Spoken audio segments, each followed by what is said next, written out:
Mosaic India.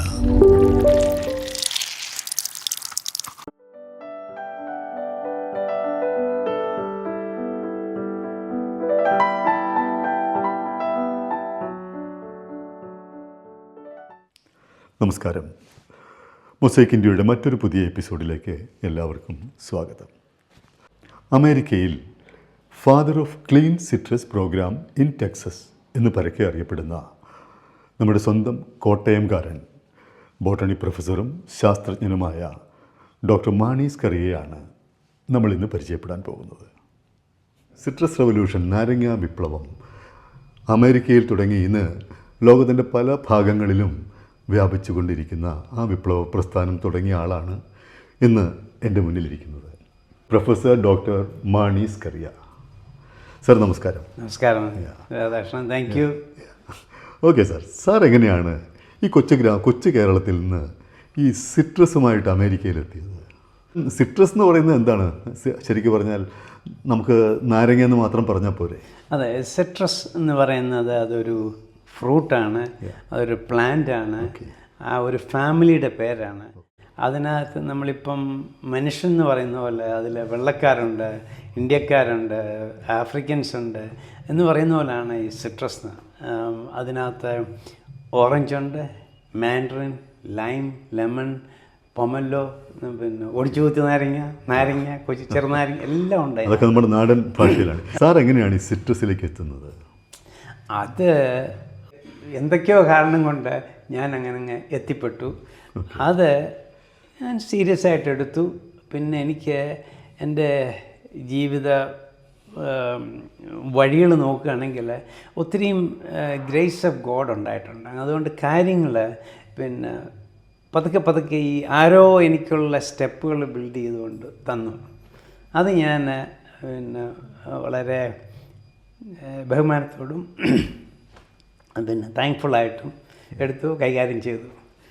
അപ്പം അതുകൊണ്ട് വിപ്ലവം സൃഷ്ടിച്ചു എന്ന് പറയുമ്പോൾ ഇപ്പം നമ്മുടെ സിനിമാ നടൻ മമ്മൂട്ടിയോ അല്ലെ മോഹൻലാൽ അവരൊക്കെ ഇന്ന് കാണുന്ന ആൾക്കാർക്ക് അവർ വലിയ അങ്ങേറ്റത്തെ ഐക്കോണിക് ഫിഗേഴ്സാണ്. പക്ഷേ അവരുടെ ജീവിതത്തിലും ഇപ്പോൾ പഴയ അവരുടെ പടങ്ങൾ കാണുകയാണെങ്കിൽ ഇതാണെന്നോ ഇന്നത്തെ മഹാനടന്മാരും തോന്നില്ല. അതുപോലെ എൻ്റെയും ജീവിതത്തിൽ പല കാര്യങ്ങളും ഞാൻ ചെയ്തുകൊണ്ടിരിക്കുമ്പം അതിന് സെറ്റ് ബാക്ക് ഉണ്ടായിട്ടുണ്ട്. പക്ഷേ അതിനെല്ലാം തരണം ചെയ്യും. അങ്ങനെയാണ് ഇന്നത്തെ ഒരു നിലയിലെത്തിയിരിക്കുന്നത്. നമുക്ക് ഈ സിട്രസിനെ കുറിച്ച് നമ്മുടെ ഈ വ്യൂവേഴ്സിനൊന്ന് പറഞ്ഞു കൊടുക്കണ്ടേ? സിട്രസിൻ്റെ ഗുണങ്ങൾ എന്തൊക്കെയാണ്, അതിൻ്റെ ഒറിജിൻ എവിടെയാണ്, അതൊക്കെ ഒന്ന് പറയാമോ? സിട്രസ് എന്ന് പറയുന്നത് ഒരു വളരെ നല്ലൊരു ഫ്രൂട്ടാണ്. ആ ഫ്രൂട്ട് നല്ലതെന്ന് പറയുമ്പോൾ അതിന് നല്ല ഫ്ലേവറുണ്ട്, നല്ല കളറുണ്ട്, അതിന് സ്വാദുണ്ട്, പിന്നെ അത് വളരെ ഡെലീഷ്യസാണ്. അതിനകത്ത് വളരെയധികം പ്രയോജനമുള്ള ആൻറ്റി ഇൻഫ്ലമേറ്ററി കോമ്പൗണ്ട്സ് ഉണ്ട്, വൈറ്റമിൻ സി ഉണ്ട്, എല്ലാ തരത്തിലുള്ള പിന്നെ മനുഷ്യന് ആവശ്യമുള്ള എല്ലാ കാര്യങ്ങളും അതിനകത്തുണ്ട്. ഇതിൻ്റെ origin, centre of origin of citrus is, ആരും വിശ്വസിക്കത്തില്ല, അത് ഇന്ത്യയാണ്. പലതിനും സൗത്ത് ഇന്ത്യയാണ്. പിന്നെ ചില മാൻഡറിനൊക്കെ ചൈനയിലാണ്. അവിടെ നിന്നാണ് ഇത് ലോകം മുഴുവൻ. മാൻഡറിൻ എന്ന് പറയുന്നത് നമ്മൾ ഈ പിന്നെ പൊളിച്ചു തിന്നുന്നില്ലേ, പിന്നെ ഇവിടെ ചുമന്ന കളറിലുള്ളത് പെട്ടെന്ന് പൊളിക്കാവുന്നതാണ്. ഇവിടുത്തെ പേരുകളൊക്കെ വ്യത്യാസമുണ്ട്. കമ്പിളി നാരങ്ങ വലിയ തോടുള്ളത്, അത് പിന്നെ അതല്ല, അതിന് പൊമല്ലോ എന്നാണ് ഇംഗ്ലീഷിൽ പറയുന്നത്. കേസിൽ കിടക്കുന്ന പോലെ തോന്നുന്നു. പിന്നെ പൊളിച്ചെടുക്കുന്ന അത് ഈസി പീലിംഗ് ആയിട്ടുള്ളത് മാൻഡറിൻ. മറ്റേത് പൊളിക്കാൻ ഇച്ചിരി പ്രയാസമുള്ളത് ഓറഞ്ചാണ്, അത് പിഴിയും. നമ്മുടെ നാട്ടിൽ കേരളത്തിൽ നാരങ്ങ എന്ന് പറയുമ്പോൾ നമ്മൾ നാരങ്ങ വെള്ളം കുടിക്കുന്നു, അതിന് ഉപയോഗിക്കുന്ന നാരങ്ങയ്ക്കാണ് നമ്മൾ നാരങ്ങ ലെമൺ എന്നൊക്കെ പറയും. പക്ഷേ ഞാൻ അറിയപ്പെടുന്നത്, അമേരിക്കയിൽ അറിയപ്പെടുന്നു, അല്ലെങ്കിൽ എൻ്റെ അത് ലൈമാണ്, അതായത് പച്ച ലൈം. അത് ഇന്ത്യയിലുണ്ടായതാണ്. ഇന്ത്യയിൽ നിന്ന് അത് പേർഷ്യ പോയി, അങ്ങനെയാണ് അതിന് പേർഷ്യൻ ലൈം എന്ന് പറയുന്നത്.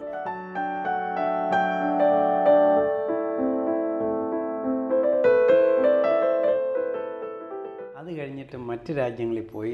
ഇന്ത്യയിൽ അത് വളരെ കുറവാണ്. ഇപ്പം കുറച്ച് ആൾക്കാർ ബാംഗ്ലൂരും പിന്നെ കമ്പത്തും ഒക്കെ നട്ട് വളർത്തിക്കൊണ്ട് വരുന്നുണ്ട്. അത് ഈ കോക്ടെയിൽ പാർട്ടിക്കും ആൽക്കഹോളിക് ഡ്രിങ്ക്സിനും ഒക്കെ വളരെ പ്രയോജനമുള്ളതാണ്. നല്ല വിലയുണ്ട്. അതാണ് Narayana. So Narayana is a diverse family, ഒരു കൂട്ടുകുടുംബം പോലാണ്. ഓക്കെ. കേരളത്തിൽ നിന്ന് MSc ബോട്ടണി കഴിഞ്ഞാണ് സർ യൂണിവേഴ്സിറ്റി കോളേജിലാണ് പഠിച്ചിരുന്നത്. 1974 ഇവിടുന്ന് പിന്നെ ജോർഡനിലേക്ക് പോകുന്നു, അങ്ങനെയാണല്ലോ പറഞ്ഞിരുന്നത്. ജോർഡനിൽ നിന്ന് പിന്നെ അമേരിക്കയിലേക്ക് എത്തുന്നു. അത് അവിടെ ഈ സിട്രസിൻ്റെ വേൾഡിലേക്ക് എങ്ങനെ എത്തപ്പെട്ടു? ഒരു നിയോഗം പോലെ വന്നതാണ്. അത് ഞാൻ എൻ്റെ PhD കഴിഞ്ഞിട്ട് അന്ന് അമേരിക്കൻ ഗവൺമെൻറ് റിസർച്ച് ഈ ഫീൽഡിലായിരുന്നു? അല്ല, എൻ്റെ PhD ചെയ്തത് വൈറസിൻ്റെ റിപ്ലിക്കേഷനാണ്. എങ്ങനെ ഈ വൈറസ് ഒരു പ്ലാന്റിൽ കയറിയിട്ട് അത് അവിടെ റിപ്ലിക്കേറ്റ് ചെയ്യുമെന്നുള്ള അതായിരുന്നു. അതിന് എനിക്ക് അവാർഡൊക്കെ കിട്ടിയിട്ടുണ്ട് ഞാൻ പഠിച്ചുകൊണ്ടിരിക്കുമ്പോൾ തന്നെ. അതെവിടെയായിരുന്നു? US ഇന്ത്യാനയിലെ പെർഡു യൂണിവേഴ്സിറ്റിയിലായിരുന്നു. ഞാൻ ജോർഡനിൽ ജോലി ചെയ്തിട്ടുണ്ടായിരുന്നു. അപ്പം വളരെ കഠിനാധ്വാനിയായിട്ടുള്ള ഒരു ആളാണെന്നുള്ളൊരു ധാരണയുണ്ടായിരുന്നു. അമേരിക്കൻ ഗവൺമെൻറ് ജോർഡൻ രാജാവിനുള്ള ഹെൽപ്പ് വഴിയാണ് ഈ USAID പ്രോജക്റ്റ് വരുന്നത്. ആ സമയത്ത് അവരുടെ പ്രോഗ്രാം സിട്രസ് ഡെവലപ്മെൻ്റ് ആയിരുന്നു. അവർക്ക് എന്നെ അറിയാവുന്നതുകൊണ്ടും അവർക്ക് ഞാൻ വേണമെന്ന് വലിയൊരാൾ അവിടെ പറഞ്ഞതുകൊണ്ടും കിട്ടിയതാണ്. അത് കഴിഞ്ഞാണ് ഞാനിത് പഠിക്കുന്നത്, സിട്രസിനെ പറ്റി പഠിക്കുന്നത്. അത് വളരെ ഒരു വലിയ അനുഗ്രഹമായിപ്പോയി. കാരണം എനിക്കൊന്നും അറിയാൻ വയ്യാത്തപ്പോൾ നമ്മൾ ഈ ബേസിക്കായിട്ട് അങ്ങ് തുടങ്ങുക. സയൻസിൽ 2 തരത്തിലുണ്ട്. ഒന്ന് ഈ ബേസിക് സയൻസ് ഇൻഫർമേഷൻ ജനറേറ്റ് ചെയ്യുന്നു, മറ്റേത് അപ്ലൈഡ് ആസ്പെക്റ്റ്. അപ്പം ഞാൻ വന്നപ്പോൾ തൊട്ട് ഒരു സയൻറ്റിസ്റ്റ് ആയതുകൊണ്ട് എനിക്ക് basic information already I know. അപ്പം ഈ ജോർഡനിലെ ജോലി കൊണ്ട് എനിക്ക് അപ്ലൈഡ് പാർട്ട് ഉണ്ടാക്കാനായിട്ട് വന്നു.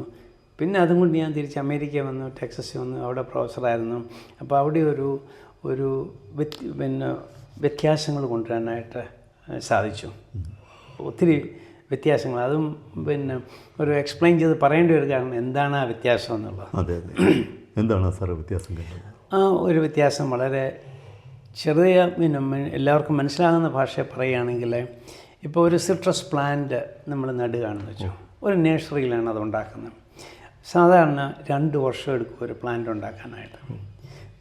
അത് കഴിഞ്ഞിട്ട് ഈ ഒരു കൃഷിക്കാരൻ അത് വാങ്ങിക്കും, പ്ലാന്റ് ചെയ്യും, പിന്നെ ഒരു 3-4 വർഷം എടുക്കും അതേ കായ ഉണ്ടാകാനായിട്ട്. അപ്പോൾ ഇതൊരു 5 വർഷത്തെ പ്രോസസ്സാണ്. അത് കഴിഞ്ഞിട്ട് ഒരു 7-8-9 വർഷം എടുക്കും ഇതിൻ്റെ പീക്ക് പ്രൊഡക്ഷൻ. ആ പീക്ക് പ്രൊഡക്ഷൻ ആകുമ്പോൾ ഒരു 25 ടൺ, ഒരു ടൺ 2000 പൗണ്ട് അല്ലെങ്കിൽ 1000 കിലോ എന്ന് വെച്ചു അത്ര ഉണ്ടാക്കാനായിട്ട്. എനിക്കതിനെ ഈ നഴ്സറി പ്ലാന്റ് ചെയ്യുന്നത് 2 വർഷത്തിനകത്തിന് പകരം 4 മാസം തൊട്ട് 6 മാസം വരെയാക്കാം. അതിനുള്ള ടെക്നോളജി ഞാൻ ഡെവലപ്പ് ചെയ്തു. അത് കഴിഞ്ഞിട്ട് ഇത് കൂടുതൽ പ്ലാന്റ് ചെയ്യും. ഇപ്പം സാധാരണ എല്ലാവരും 150 ആണെങ്കിൽ എൻ്റേത് 450, 550, 650, 750 ഒക്കെ ആകാം. അങ്ങനെ വരുമ്പോൾ ഈ 25 ടൺ ഉണ്ടാക്കാനായിട്ട് ഒരു 12 വർഷത്തിന് പകരം എനിക്ക് 6 വർഷം അല്ലെങ്കിൽ 7 വർഷം കൊണ്ടുണ്ടാക്കാം. അപ്പോൾ ഇതിൻ്റെ ഈ ഇക്കണോമിക് റെവല്യൂഷൻ ഉണ്ടാക്കി. ആരും ആദ്യം റെക്കഗ്നൈസ് ചെയ്തില്ല. ഇതിനെല്ലാം റെസിസ്റ്റൻസ് ഉണ്ടായിരിക്കും. കാരണം ഇതൊരു മനുഷ്യ സഹജമായ ഒരിതാണ്. ഇത്രയും ചെറിയ പ്ലാന്റ് നട്ടാൽ അത് ചത്തുപോകത്തില്ലോ. അല്ലെങ്കിൽ ഒരു അലക്സാണ്ടർ പെൻസിലും കണ്ടുപിടിച്ച ഡോക്ടർമാരും ഡോക്ടർ ലിസ്റ്റർ ഇവരൊക്കെ പുതിയ കാര്യങ്ങൾ കൊണ്ടുവന്നപ്പം അവരെ ആരും അംഗീകരിച്ചില്ല. അവരെ എല്ലാം ട്രാഷ് ചെയ്യായിരുന്നു. അവർ മരിച്ചു കഴിഞ്ഞിട്ടാണ് ഇതൊക്കെ വലുതാക്കിയത്. സാറിന് അങ്ങനെയുള്ള റെസിസ്റ്റൻസ് ഉണ്ടായിരുന്നു? തീർച്ചയായും. സാർ അമേരിക്കയിൽ എത്തുമ്പോൾ ആദ്യം ടെക്സസിലാണ് എത്തിയെന്ന് തോന്നുന്നു. ഈ ടെക്സസിൽ എത്തുമ്പോൾ എന്തായിരുന്നു അവിടുത്തെ ഈ സിട്രസിൻ്റെ നഴ്സറീസിൻ്റെ അവസ്ഥ? വളരെ പരിതാപകരമായിരുന്നു. സിട്രസിനായിട്ട് പ്രത്യേക നഴ്സറി ഉണ്ടായിരുന്നു? ഉണ്ട്, സിട്രസിനായിട്ട് പ്രത്യേക നഴ്സറി ഉണ്ട്. അവർ സിട്രസ് മാത്രമേ ചെയ്യത്തുള്ളൂ. ഇപ്പം ഇന്ത്യയിലെയും വളരെ പരിതാപകരമാണ്. ഹോൾ ഇന്ത്യ ഇവിടെ നല്ലൊരു നഴ്സറി ഇല്ല. ആണ് ഇവിടുത്തെ ഒരു കുഴപ്പം. അതുപോലായിരുന്നു ഞാൻ 88 ടെക്സസിൽ ചെല്ലുമ്പം ടെക്സസിലുണ്ടായിരുന്നു. അപ്പോൾ അതെനിക്ക് മനസ്സിലാക്കാൻ കഴിഞ്ഞത് ഞാൻ ലോകം മുഴുവൻ യാത്ര ചെയ്തിട്ടുണ്ടായിരുന്നു ഈ ജോർഡനിലെ പ്രോജക്റ്റിന് വേണ്ടി. അപ്പോൾ അത് അവർക്ക് പറഞ്ഞ് മനസ്സിലാക്കി കൊടുക്കുമ്പോൾ മറ്റൊരു ഇതായിട്ട് അവരൊരു സംശയത്തോടു കൂടിയേ നോക്കത്തുള്ളൂ. പക്ഷേ അമേരിക്കയിലുള്ള ഒരു ഗുണം, ഇത് കഴിഞ്ഞിട്ട് നമ്മൾ ഓടി ആ ഫിനിഷ് പോയിന്റിൽ എത്തിക്കഴിയുമ്പോൾ അവർ അവാർഡും റെക്കഗ്നീഷനും എല്ലാം തരും. അതാണ് എനിക്കും നോ ഇപ്പം ഫോർ എക്സാമ്പിൾ പിന്നെ അത് കഴിഞ്ഞു, പിന്നെ ഇപ്പം എനിക്ക് ബിസിനസ് ചെയ്യണമെങ്കിൽ പൈസ ഇങ്ങോട്ട് വരും. പിന്നെ ഞാൻ 2018 ട്രംപിൻ്റെ ആദ്യത്തെ സമയത്ത് I was appointed as a adviser to the secretary of agriculture. ഇവിടുത്തെ കേന്ദ്രമന്ത്രിക്ക് അതാണ് സെക്രട്ടറി ഓഫ് അഗ്രികൾച്ചർ. അപ്പോൾ അവർക്ക് ഈ സിട്രസിനെ ഹെൽപ്പ് ചെയ്യാനായിട്ട് 11 പേരുണ്ട്. 5 പേര് ഫ്ലോറിഡയിൽ നിന്ന്, 5 പേര് കാലിഫോർണിയയിൽ നിന്ന്, ഒരാൾ ടെക്സസിൽ നിന്ന്. ഞാനായിരുന്നു. 1988 ഞാൻ അവിടെ ചെല്ലുന്നത്. ആ സമയത്ത് അപ്പം ആദ്യം അവർക്ക് ഞാൻ കാണിച്ചു കൊടുത്തു, എൻ്റെ റിസർച്ച് കൊണ്ട് കാണിച്ചു കൊടുത്തു, ഇതാണ് നിങ്ങൾ ചെയ്യുന്നത്. ഇപ്പം ഞാനിപ്പം വെളിയിലോട്ട് പോയ ഒരു നഴ്സറി, ഞാൻ കുറേ വർഷങ്ങൾക്ക് മുമ്പ് ഞാൻ ഇവിടെ ഒരു അഗ്രികൾച്ചർ യൂണിവേഴ്സിറ്റിയിൽ ഒരു സിട്രസ് പ്ലാന്റ് ചെയ്തു. അപ്പം ഞാൻ സ്വകാര്യമായിട്ട് പറഞ്ഞു, ഈ പ്ലാന്റ് ചെയ്തത് എനിക്കൊരു മോശമായിട്ടാണ് തോന്നുന്നത്. കാരണം അതൊരു നല്ല ക്വാളിറ്റി പ്ലാന്റ് അല്ലായിരുന്നു. ടൈഫോയിഡ് മേരി എന്നാണ് പിന്നെ ആ ഒരു പ്രതിഭാസത്തിന് ഞങ്ങളൊക്കെ പറയുന്നത്. അതിന് പകരം ഇപ്പം നമുക്ക് കോവിഡ് ആയിട്ട് ഉദാഹരണപ്പെടുത്താം. ഇപ്പം സാറിന് കോവിഡ് ഉണ്ടെന്ന് വെച്ചോ, ഐ ഹോപ്പ് ഇറ്റ്സ് നോട്ട്. ഞാനിവിടെ വന്നിരിക്കുകയാണ്. അപ്പം സാർ ആ കോവിഡിനെ ക്യാരി ചെയ്യുന്നതുകൊണ്ട് എനിക്കും അത് കിട്ടാം. അല്ലെങ്കിൽ തിരിച്ച് ഞാൻ കോവിഡും കൊണ്ടാണ് വരുന്നെങ്കിൽ സാറിനും അത് കിട്ടാം. ഈ സിട്രസ് പ്ലാന്റുകൾ 97 മുമ്പ് ടെക്സസിൽ വിറ്റത് എല്ലാത്തിനും കോവിഡ് ഉണ്ടായിരുന്നു. ഇന്ത്യയിൽ ഇന്ന് എല്ലാത്തിനും കോവിഡുണ്ട്, എല്ലാ പിന്നെ പ്ലാന്റിനും കോവിഡുണ്ട്. അതിനെയാണ് ഞാൻ ഇല്ലാതാക്കിയത്. 88 തൊട്ട് 97 വരെയുള്ള പ്രയത്നം അതായിരുന്നു. കോവിഡ് ഉണ്ടെന്ന് പറയുമ്പോൾ കോവിഡ് എന്ന് പറയുന്നത് അതിനകത്ത് അതൊരു ഇൻഫെക്ഷ്യസ് ഏജൻ്റാണ് ഒന്ന്. അതുപോലെ പലതരത്തിലുള്ള ഇൻഫെക്ഷ്യസ് ഏജൻറ്റ്സ് ഈ സിട്രസ് പ്ലാന്റിലുണ്ട്. ഉദാഹരണത്തിന് നമ്മുടെ കുരുമുളക് ഉണ്ടല്ലോ, ഈ നഴ്സറിയിൽ നിന്ന് വാങ്ങിക്കുന്ന കുരുമുളക്, അതിൻ്റെ ആ സോയിൽ ക്ലീൻ അല്ല എങ്കിൽ 2-3 കൊല്ലം കഴിയുമ്പോൾ അത് ചത്തുപോകും. അപ്പം നമ്മൾ കഴിക്കുന്നത് കൊണ്ട് കഴിക്കുന്ന ആ പ്ലാന്റിൻ്റെ ഇത് മനുഷ്യർക്കാർക്കും ഒരു ഉപദ്രവം പറ്റില്ല. ഇത് പ്ലാന്റിനെയാണ് അത് കില്ല് ചെയ്യുന്നത്. കോവിഡ് എന്ന് പറഞ്ഞാൽ ഒരു ഉദാഹരണം എല്ലാവർക്കും മനസ്സിലാവുന്ന ഒരു ഭാഷ. ടൈഫോയിഡ് മേരി എന്നാണ് അതിൻ്റെ ആദ്യം ഇത് കൊണ്ടുവന്നത്. ഈ ടൈഫോയിഡ് ഉണ്ടാകുന്നത് ഒരു മേരിയിലായിരുന്നു. ആ മേരി അത് പലർക്കും കൊടുത്തു. അങ്ങനെയാണ് ഈ ടൈഫോയിഡ് മേരി ഫ്രൈസ് വന്നത്. അപ്പോൾ അത് ഇല്ലാതാക്കി. അത് ആദ്യം എനിക്ക് ഭയങ്കര റെസിസ്റ്റൻസ് ആയിരുന്നു. പക്ഷേങ്കിൽ 1997 അന്ന് ജോർജ് ബുഷ് ആയിരുന്നു അവിടുത്തെ ഗവർണർ. അദ്ദേഹം സൈൻ ചെയ്തു, എൻ്റെ ഈ പ്രോഗ്രാമാണ് ടെക്സസിൽ ഉപയോഗിക്കേണ്ടതും. അപ്പോൾ അന്ന് തൊട്ട് ഇന്ന് വരെ ഒത്തിരി മില്യൺസ് ഓഫ് പ്ലാന്റ്സ് ഉണ്ടാക്കി വിറ്റിട്ടുണ്ട്. അപ്പോൾ ഞാനിന്ന് അവിടെ അറിയപ്പെടുന്നത് father of the clean citrus programme in Texas എന്നാണ്. Father of clean citrus programme in Texas. അതാണ് എനിക്കിപ്പോൾ ഇന്ത്യയെ കൊണ്ടുവരുന്നത്. ഞാൻ മരിക്കുന്നതിന് മുമ്പ് ഇന്ത്യയെ കൊണ്ടുവരണം, കാണണമെന്നുള്ള ആഗ്രഹം അതിലാണ്. ഓക്കെ. ഈ സാർ എങ്ങനെയാണ് ബിസിനസ്സിലേക്ക് വന്നത്?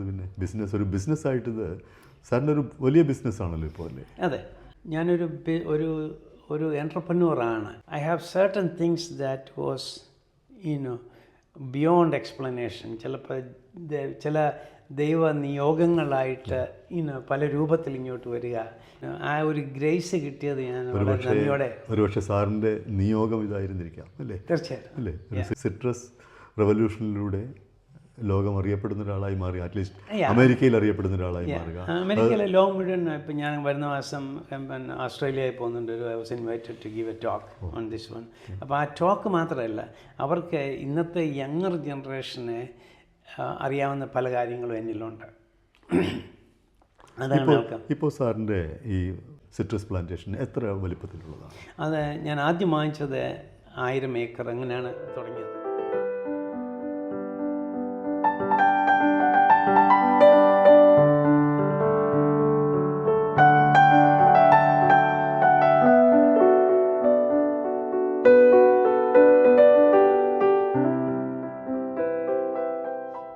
അത് കഴിഞ്ഞിട്ട് ഇപ്പം ഞങ്ങൾ സിട്രസ് പ്ലാന്റ് ചെയ്ത് വെച്ചത് ആദ്യം പിന്നെ ഒരു 500 ഏക്കർ സെക്ഷനിലാണ് അത് തുടങ്ങിയത്. അത് കഴിഞ്ഞിട്ട് എനിക്ക് 2-3 ഡിസാസ്റ്റർ ഉണ്ടായി. അപ്പോൾ അത് കുറഞ്ഞു വന്നു. അമേരിക്കയിൽ ഈ ഡിസാസ്റ്റേഴ്സ്, നാച്ചുറൽ ഡിസാസ്റ്റേഴ്സ് ഇടയ്ക്കിടയ്ക്ക് ഹരിക്കെയിനായിട്ട് natural disaster is part of America. എവിടെയെങ്കിലും എന്തെങ്കിലും എപ്പോഴാണ് സംഭവിക്കുന്നത്. പക്ഷെ അതിനൊക്കെ അവർക്ക് വളരെ ക്വിക്ക് റെസ്പോൺസ് ടീമുകളുണ്ട്. അതുണ്ട്. Yeah, but that is okay. We learn to leave. ഈ നാച്ചുറൽ ഡിസാസ്റ്റർ ഉണ്ടാകുന്നതുകൊണ്ട് ദോഷമുണ്ട്, അതിലൊത്തിരി ഗുണങ്ങളുമുണ്ട്.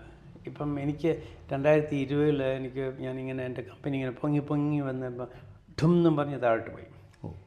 സന്തോഷമായി വരുന്ന ഒരു സമയത്താണ് ഇതെല്ലാം കൂടെ പെട്ടെന്ന് താഴെ പോകുന്നു. അപ്പോൾ ഒറ്റ ദിവസം കൊണ്ട് എനിക്ക് $12.5 മില്യൺ നഷ്ടം വന്നു. അതിനുള്ള ആ ഇൻവെൻറ്ററി മുഴുവൻ പോയി. അപ്പം ഇന്നലെ എൻ്റെ ഒരു റിലേറ്റീവാണ്, അദ്ദേഹത്തോട് പറഞ്ഞു, ഈ എൻ്റെ സ്ഥലത്ത് വേറെ വല്ലവരും ആയിരുന്നെങ്കിൽ ആത്മഹത്യ ചെയ്തതിന്. അതുപോലുള്ള റിസ്ക്, ഡിസാസ്റ്റർ ദാറ്റ് ഈസ് ആ റിസ്ക് എടുക്കുന്നതാണ് ഒരു ബിസിനസ്സിൻ്റെ. ഇപ്പോൾ ഈ 1000 ഏക്കറിൽ തുടങ്ങിയിട്ട് ഇപ്പോൾ എത്ര സ്ഥലത്തുണ്ട് ഈ കൾട്ടിവേഷൻ? ഇപ്പോഴും ഞങ്ങളുടെ ഇത് കുറഞ്ഞു വന്നിട്ട് ഒരു 305 ഏക്കേഴ്സ്. പക്ഷേങ്കിൽ ഞങ്ങളുടെ വ്യത്യാസം എന്ന് പറയുന്നത് ഈ 305 ഏക്കേഴ്സ് എന്ന് പറയുന്നത് സാധാ മറ്റുള്ളവർ ചെയ്യുന്നതിൻ്റെ ഒരു 8 ഇരട്ടിയാണ്. ഇപ്പോൾ എൻ്റെ 1000 ഏക്കറിൽ 300 ഏക്കറിലേക്ക് കുറഞ്ഞു.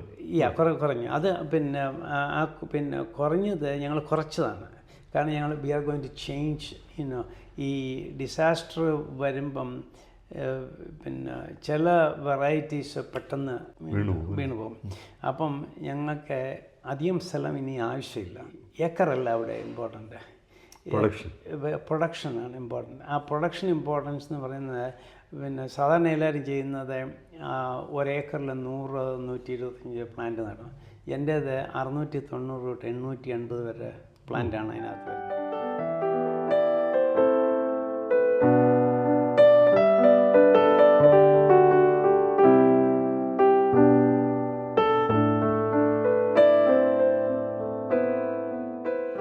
റവന്യൂ ബേസിസിൽ എങ്ങനെയാണ്? 1000 ഏക്കർ ഉണ്ടായിരുന്നപ്പോഴാണോ ഈ 300 ഏക്കർ ഉണ്ടായിരുന്നപ്പോഴാണോ നമുക്ക് റവന്യൂ കൂടുതൽ കിട്ടുന്നത്?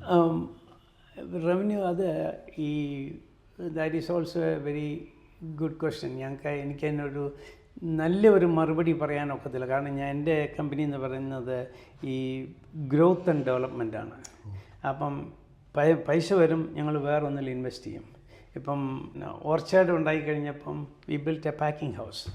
ഒരു 6800 സ്ക്വയർ ഫീറ്റിൻ്റെ ഒരു പാക്കിംഗ് ഹൗസ് ബിൽഡ് ചെയ്തു. അപ്പോൾ ആ പാക്കിംഗ് ഹൗസ് ബിൽഡ് ചെയ്യുമ്പം പിന്നെ end of the year balance sheet കാണിക്കുമ്പം പൈസ വന്നു, പക്ഷെ പോയി. അപ്പോൾ അതങ്ങനെ എനിക്ക് പറയാനായിട്ട് എന്നെ ഇപ്പോൾ അറിയത്തില്ല. പിന്നെ ഞങ്ങൾ നേഴ്സറി ഉണ്ടാക്കി. ഞങ്ങൾക്കൊരു 120,000 സ്ക്വയർ ഫീറ്റിൻ്റെ പിക്ചർ പെർഫെക്റ്റ് നേഴ്സറി ഉണ്ടായിരുന്നു. ഈ ഡിസാസ്റ്റർ കഴിഞ്ഞപ്പം വി ഓൾസോ ഡൈവേഴ്സിഫൈഡ്. അപ്പോൾ അവിടെ ഞങ്ങൾക്കൊരു സൈറ്റുണ്ട്, അതിൻ്റെ പേര് uscitrusnursery.com എന്നാണ്. അപ്പോൾ അതിനകത്ത് കുറേ പ്രോഡക്റ്റ്സ് ഉണ്ട്. ആ പ്രോഡക്റ്റിൻ്റെ പേരുകൾ ഡോക്ടർ മാനീസ് എല്ലാം ഇങ്ങനെയാണ്. എൻ്റെ പിള്ളേരിട്ട പേരാണ്. Doctor Mani's magic microbials. അതെന്ന് പറഞ്ഞാൽ അത് മുഴുവൻ മാജിക്കാണ്. ആ മാജിക് എന്ന് പറഞ്ഞാൽ ഈ ശരിയായിട്ടുള്ള മൈക്രോബിയൽസ്, ഈ ഓർഗാനിസംസ് അത് പലതരത്തിലുള്ളതുണ്ട്. അപ്പോൾ അതുണ്ടെങ്കിൽ മണ്ണ് നമ്മൾ അത് സ്റ്റേബിളാണ്, മണമൊന്നും വരത്തില്ല. അത് ഒരു പാറ്റൻ്റ് ഒരു സ്പെഷ്യൽറ്റി പ്രോഡക്റ്റാണ്, പ്രൊപ്രൈറ്ററി പ്രോഡക്റ്റാണ്. അപ്പോൾ അത് ഉപയോഗിച്ച് കഴിയുമ്പോൾ ഈ സോയിലിനെയും പ്ലാന്റിനെയും ഹെൽത്തി ആക്കി വെക്കും. അപ്പം ഞങ്ങളുടെ ഡിസാസ്റ്റർ കഴിഞ്ഞപ്പോൾ ഞങ്ങൾക്ക് റവന്യൂവിന് വേണ്ടി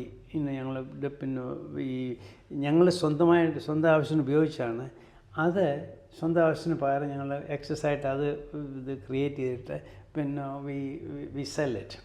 പിന്നെ അതുപോലെ തന്നെ ഈ ഞങ്ങളുടെ എല്ലാ ഓപ്പറേഷൻസും ഈ ഓർഗാനിക് ബേസ്ഡാണ്. അതായത് സിന്തറ്റിക് പെസ്റ്റിസൈഡ്സ് ഉപയോഗിക്കത്തില്ല. അതിന് പകരം ഫോർ എക്സാമ്പിൾ ഞങ്ങൾക്ക് എല്ലാ പെസ്റ്റുകളെ നിയന്ത്രിക്കാനായിട്ട് ഒക്കുന്ന ഒരു പ്രോഡക്റ്റ് ഉണ്ട്, ഇന്ത്യയിലും ഉണ്ട്. അതിൻ്റെ പേരാണ് ഡയറ്റമേഷ്യസ് എർത്ത്. ഡയാറ്റം എന്ന് പറയുന്ന ഈ ഫോസിലൈസ്ഡ് സോയിലാണ്. അത് ഈ ഡെൻറ്റിസ്റ്റുകളൊക്കെ ഉപയോഗിക്കുന്നുണ്ട്. പിന്നെ നമ്മൾ അത് തന്നെ ഈ വിര പോകാനായിട്ട് പണ്ട് മനുഷ്യർ കൊടുക്കുമായിരുന്നു, പിന്നെ ചത്തുപോകുന്നത്. അപ്പോൾ അതിങ്ങനെ ഈ മണ്ണ് പോലെയാണ്, തരി മണ്ണ് പോലെയാണ്. അങ്ങനെ സ്പ്രേ ചെയ്യുകയാണെങ്കിൽ ഈ ഇൻസെക്ട്സിൻ്റെ ഒക്കെ ഈ ബോഡി സെഗ്മെൻറ്റ്സിനകത്ത് കയറിയിട്ട് അതിനെ ഇമ്മൊബിലൈസ് ചെയ്യും.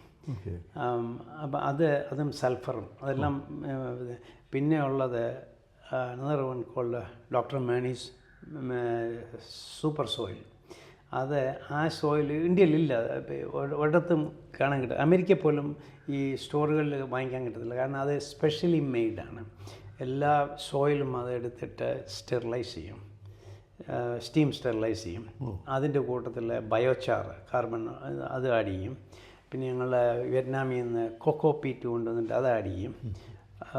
റൈസ് ഹള്ള്, അതായത് ഉമി അത് ആഡ് ചെയ്യും. അപ്പം പിന്നെ എന്നിട്ട് ഈ ഡോക്ടർ മാനീസ് മാജിക് മൈക്രോബിയൽസ്, അതിന് ഭയങ്കര ഡിമാൻഡായി ഇപ്പം ഞങ്ങളുടെ അവിടെ. സാറിൻ്റെ സിട്രസ് പ്രോഡക്ട്സ് എത്ര വെറൈറ്റീസ് ഉണ്ടാവും? ഞങ്ങളുടെ നഴ്സറിയിൽ എനിക്കൊരു 174 ഡിഫറെൻറ്റ് വെറൈറ്റീസ് ഉണ്ടായിരുന്നു. പിന്നെ ഞങ്ങളുടെ ഫീൽഡിൽ ഒരു 2 ഡസൻ ഡിഫറെൻറ്റ് വെറൈറ്റീസ് ഉണ്ട്. അത് ടെക്സസിലെ പിന്നെ അത്രയും വെറൈറ്റീസ് ഉള്ള ഒരു കമ്പനി ഞങ്ങൾ മാത്രമേ. എന്താ ഈ വെറൈറ്റീസ്, ഇത്ര പല വെറൈറ്റികളുടെ പ്രത്യേകതകൾ എന്താണ്? അത് എല്ലാവർക്കും ഇഷ്ടമാണ്, വളരെ ഇഷ്ടമാണ്. പിന്നെ ഇത് ഫ്ലേവറാണോ? ഫ്ലേവറും അതിൻ്റെ ഷേപ്പും, എവറിഥിങ് ഗോസ് ബൈ ഫ്ലേവർ. ഇപ്പം എൻ്റെ കൊച്ചുമോക്ക് അവിടെ വായിലോട്ട് ഒരു ഓസ്ട്രേലിയൻ ഫിംഗർ ലൈം ഇടുകയാണെങ്കിൽ അവർക്ക് ഭയങ്കര ചിരിയാണ്, സന്തോഷമാണ്. അതുപോലെയാണ് മനുഷ്യർക്ക് എല്ലാവർക്കും. അത് ഈ വളരെ റയറായിട്ടുള്ളൊരു ഫ്ലേവറാണ്, അതിനു വേണ്ടിയാണ് മനുഷ്യർ ഇഷ്ടപ്പെടുന്നത്. അപ്പോൾ അത് ഉണ്ടാക്കി കൊടുക്കുക എന്ന് പറയുന്നത് ഒരു നല്ലൊരു കാര്യമാണ്.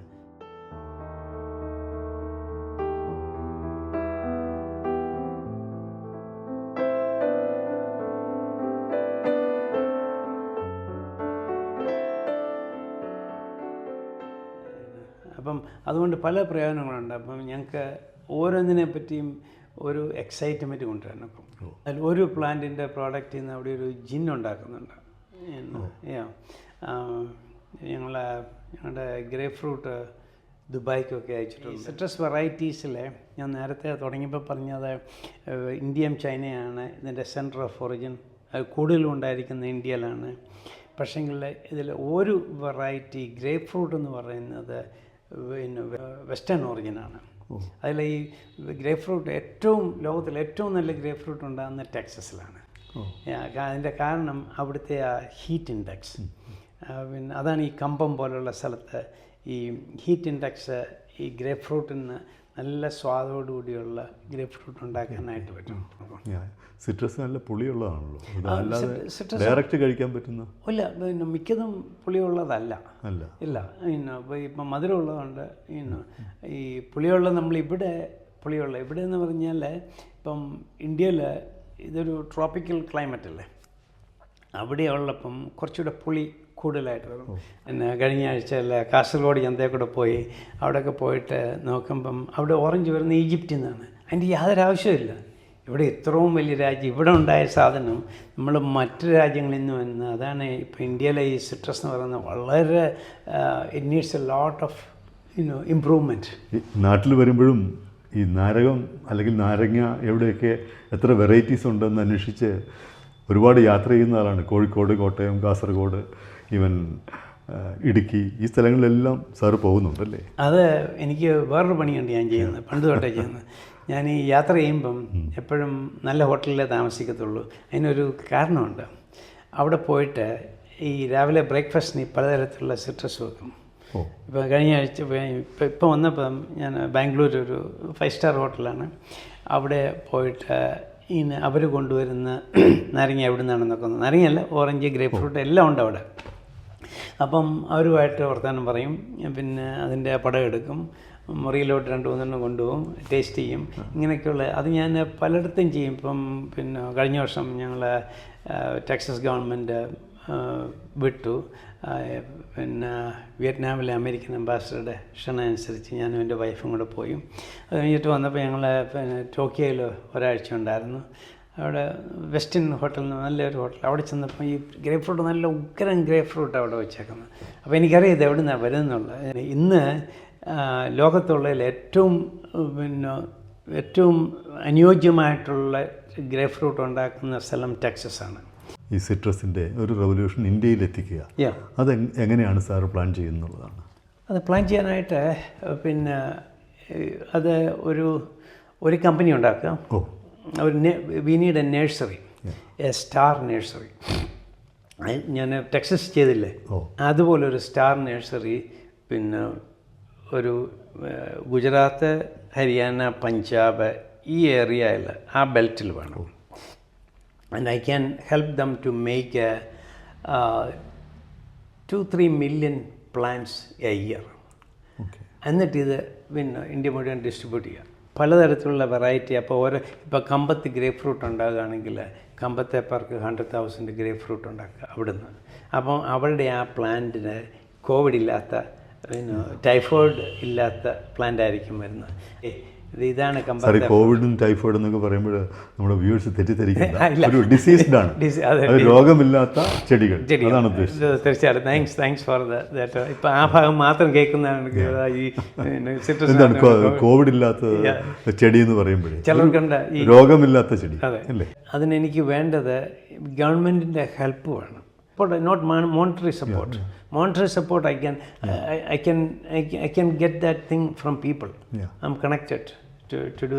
It is just to talk to the right people. അത് ഒരു 3 മിനിറ്റ് കൊണ്ട് എനിക്ക് ആ മെസ്സേജ് കൊടുക്കാനുള്ളൂ. കാരണം they see what I have done. Okay sir, ഇന്ത്യയിലെ ഒരു സിട്രസിനെ ഒരു റെവല്യൂഷൻ ഉണ്ടാക്കാനായിട്ടുള്ള സാറിൻ്റെ മിഷൻ, ഇന്ത്യൻ മിഷൻ എല്ലാ ഭാവുകങ്ങളും നന്മകളും നേരുകയാണ്. Thank you. Okay, thank you.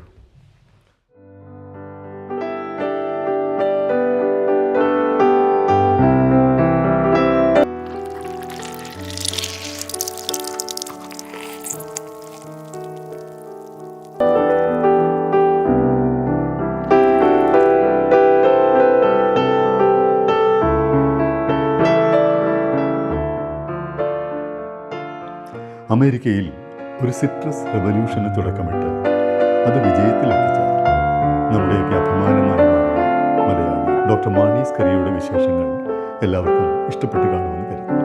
ഇനി മറ്റൊരു പുതിയ എപ്പിസോഡുമായി താമസിയാതെ. This is Radhakrishnan Kuttoor signing off from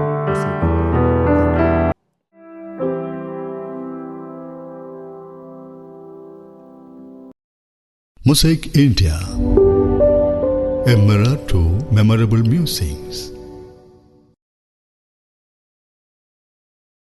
Magniloquent, optimistic, zestful, awesome, inspirational and courageous.